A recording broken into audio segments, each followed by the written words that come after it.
como eu estou citando para vocês, né, a tradução ali efêmera, ela transmite, né, ela desenvolve principalmente a capacidade de compreender e comparar os idiomas ali, né, mas não cria a capacidade para você se comunicar.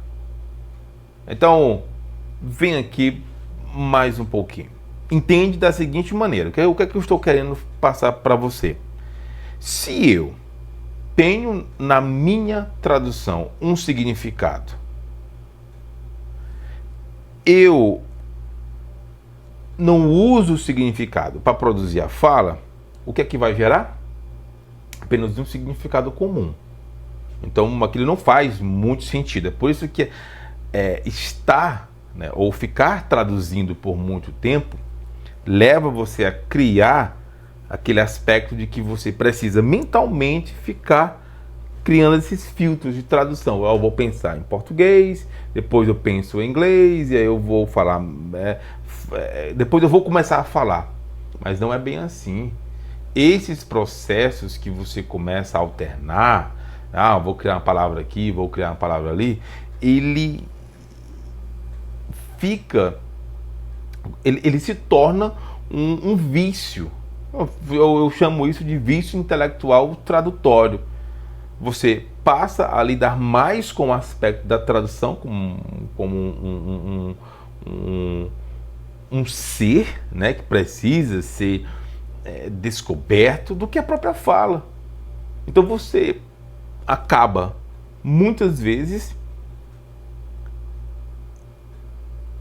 eu poderia dizer que você acaba muitas vezes percebendo falhas, quer dizer, você acaba muitas vezes não percebendo falhas que você está criando. Não é a tradução que vai definir o game, não é a tradução que vai definir o jogo. É como utilizar essa tradução para te ajudar a organizar essas ideias. Pensa comigo. Se na nossa língua materna a gente não fica traduzindo o que a gente vai falar, é porque a gente está acessando áreas exclusivas do nosso cérebro. E o que é que nós estamos acessando? Nós estamos acessando ideias. É por meio das ideias que a gente consegue acessar o que a gente quer falar.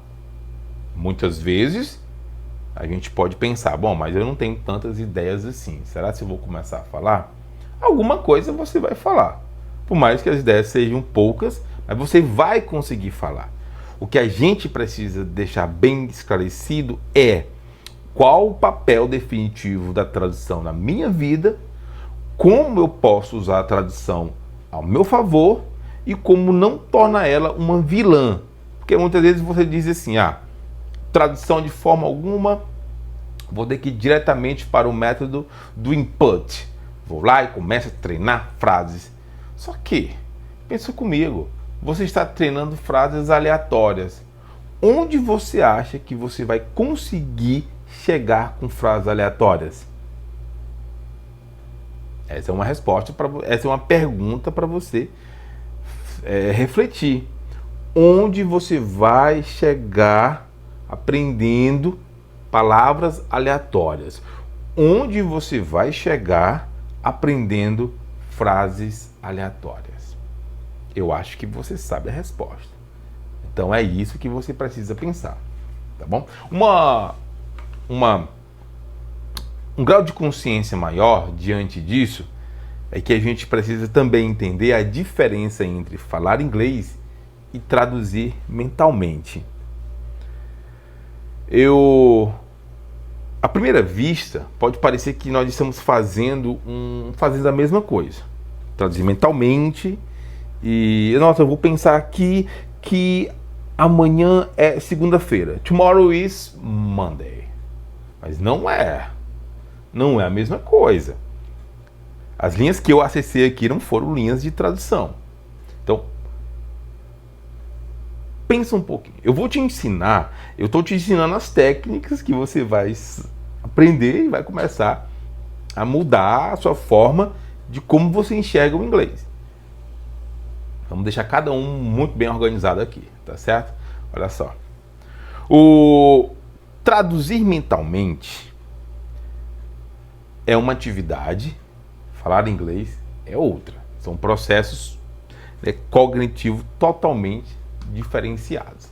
Olha só, quando você traduz mentalmente, você precisa acessar mecanismos diferenciados. Você precisa compreender a mensagem, você precisa converter a mensagem numa linguagem que o outro entenda, ou então que esteja próximo da linguagem do entendimento dele.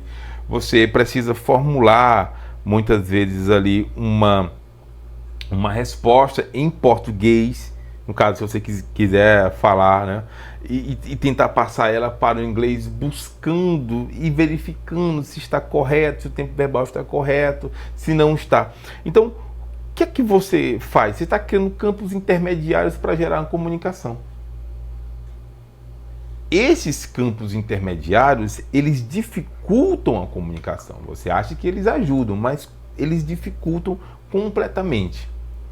Já quando você fala inglês, a sintonia é outra.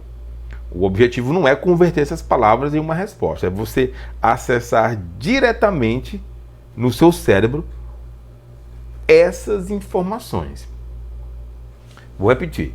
Quando você fala inglês, você está acessando diretamente as palavras que você quer usar. Você não está traduzindo absolutamente nada. Eu não estou falando aqui do pensamento em português, né? naquela nuance de que você jamais vai deixar de pensar em português. Esqueça isso. Nós vamos sempre manter o nosso pensamento em inglês, em português, mesmo bilíngues. A questão não é essa. A questão é que a gente está definindo o que é tradução, né? No sentido de traduzir mentalmente e falar inglês. Então, a fala em inglês, ela tende a ser mais natural.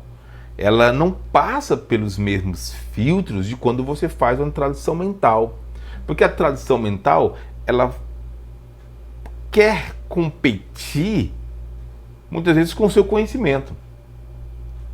E quando a tradução mental compete com o seu conhecimento, a primeira coisa que aparece na sua vida é uma coisa chamada de autoestima baixa. Ela vai competir com o seu conhecimento. E aí, se lá no background do seu conhecimento, aquela palavra ela não está ali, ela não está lá, o que é que vai acontecer? Você vai se sentir frustrado. Nossa, fui acessar minhas palavras, não consegui chegar a esse significado, estou triste. Vai acontecer isso. É por isso que você jamais deve fazer exatamente isso. Por quê? Porque você vai ficar se frustrando ao invés de falar, tá bom? O que a gente precisa, primeiramente, antes de saber, né, as diferenças, vocês já estão aprendendo as diferenças, é o papel que cada uma delas tem na nossa consciência.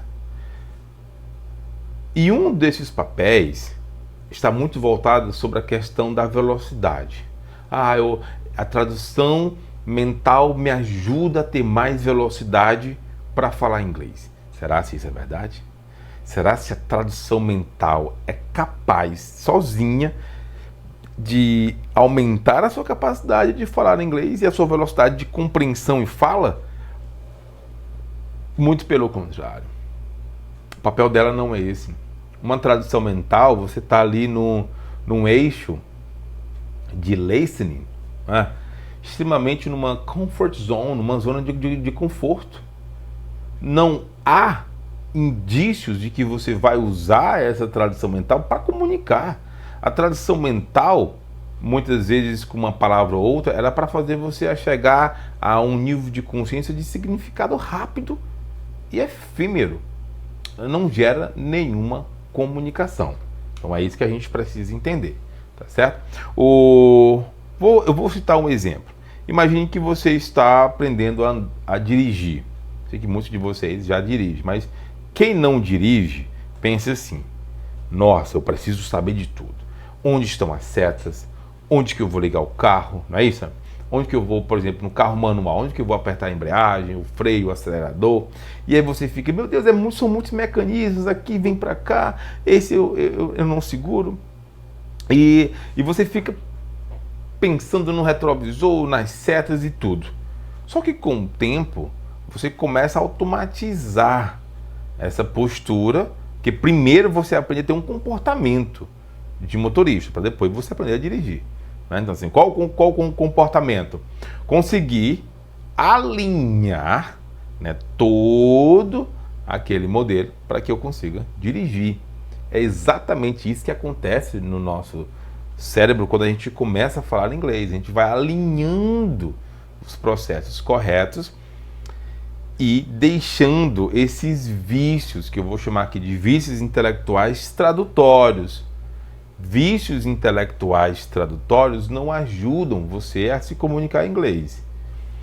Tradução, ela é para o papel.